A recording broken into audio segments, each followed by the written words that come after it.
జగదీశ్వర్ రెడ్డి గారు, మీరు బీఆర్ఎస్ హయాంలో ఒక 10 ఏళ్ళు మంత్రిగా పనిచేసిండ్రు. 10 ఏళ్ళు ఎమ్మెల్యేగా పనిచేసిండ్రు. కనీసం అసెంబ్లీలో ఏ విధంగా వ్యవహరించాలో కనీసం ఇంకిత జ్ఞానం లేకపోవడం అనేది సిగ్గుసేటు. తెలంగాణ ప్రజలు సిగ్గుతో తలదించుకుంటున్నారు నీ ప్రవర్తన పట్ల. కనీసము రాష్ట్ర ముఖ్యమంత్రి మీద మంచిగా మాట్లాడరు, మంత్రిమండలి మీద మంచిగా మాట్లాడరు. సరే పోతే పోకోకు, వాళ్ళంటే అధికార పక్షం నాయకులు మాట్లాడతారేమో అని అనుకుంటే, కనీసం రాజ్యాంగబద్ధంగా ఎన్నుకున్నటువంటి ఒక స్పీకర్ని ఇట్లా పట్టుకొని ఏకపదజాలంతో దూషిస్తూ, ఏంది ఈ సంస్కృతి, ఏంది 10 ఏళ్ళు ఏం నేర్చుకున్నావు?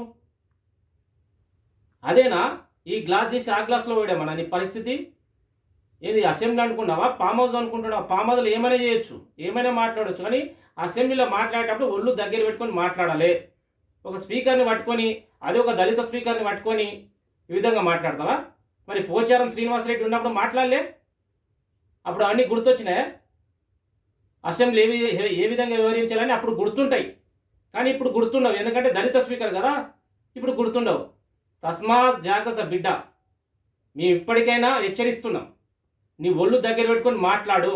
కనీసం స్పీకర్కి విలువయ్యి. స్పీకర్ అనే వ్యక్తి అసెంబ్లీని మొత్తం ఏంటంటే తన అండర్లా తీసుకొని ఎవరికి అవకాశం ఇవ్వాలి, ఎవరితో మాట్లాడాలని విచక్షణతో నిర్ణయాలు తీసుకునే అధికారం ఒక స్పీకర్ గారికి ఉంటుంది. ఆ స్పీకర్ని పట్టుకొని ఇష్టం వచ్చిన మాట్లాడతావా? కనీసం ఇంకిత జ్ఞానం ఉందా నీకు?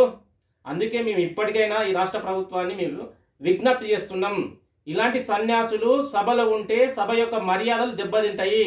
తక్షణమే సస్పెండ్ చేసిండ్రు. దానితో పాటు ఈయన ఎమ్మెల్యే పదవిని ఇట్లా పూర్తి అనర్హత వేటు చేసేసి తక్షణమే సూర్యాపేటలో మళ్ళీ రీఎలక్షన్ కండక్ట్ చేసే విధంగా సస్పెండ్ చేయాలని స్పీకర్ గారికి, అదేవిధంగా కాంగ్రెస్ ప్రభుత్వానికి రిక్వెస్ట్ చేస్తున్నాం. తస్మాత్ జాగ్రత్త, జగదీష్ రెడ్డి ఒళ్ళు దగ్గర పెట్టుకొని మాట్లాడాలని మేము డిమాండ్ చేస్తున్నాం.